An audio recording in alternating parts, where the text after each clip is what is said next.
श्री हरिशरणम। भगवान गीता में कह रहे हैं, जो माम जमनादिन च वेति लोक महेश्वरम असमूढ़ समर्थेषु सर्वपापे ही प्रमुच्यते।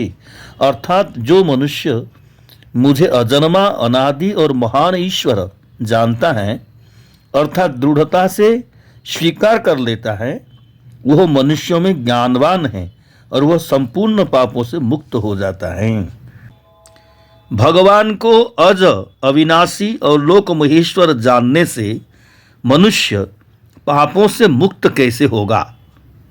भगवान जन्म रहित हैं, नाश रहित हैं, अर्थात उनमें कभी किंचिन मात्र भी परिवर्तन नहीं होता। वे अजन्मा तथा अविनाशी रहते हुए ही सबके महान ईश्वर हैं।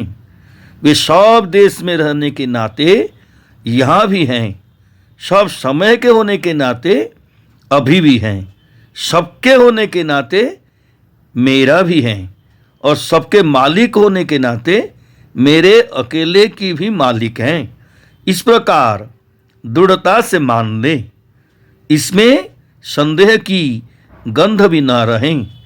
साथ ही साथ यह जो क्षणभंगुर संसार है, जिसका प्रतिक्षण परिवर्तन हो रहा है और जिसको जिस क्षण में जिस रूप में देखा है, उसको दूसरे क्षण में उस रूप में दोबारा कोई भी देख नहीं सकता, क्योंकि वो दूसरे क्षण में वैसा रहता ही नहीं।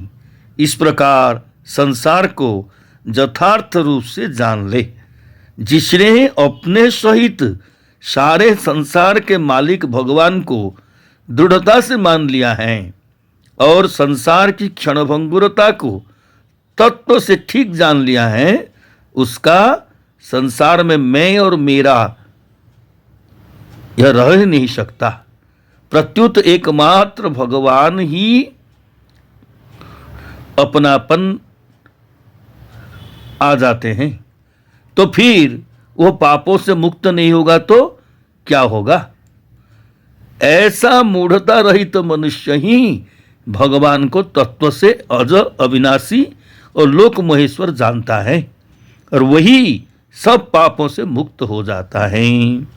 भगवान जानने का विषय नहीं है, प्रत्युत मानने और अनुभव करने का विषय है।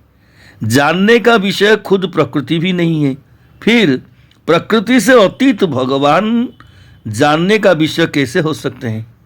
अनुभव करने का तात्पर्य है अपने को भगवान में लीन कर देना, भगवान से अभिन्न हो जाना।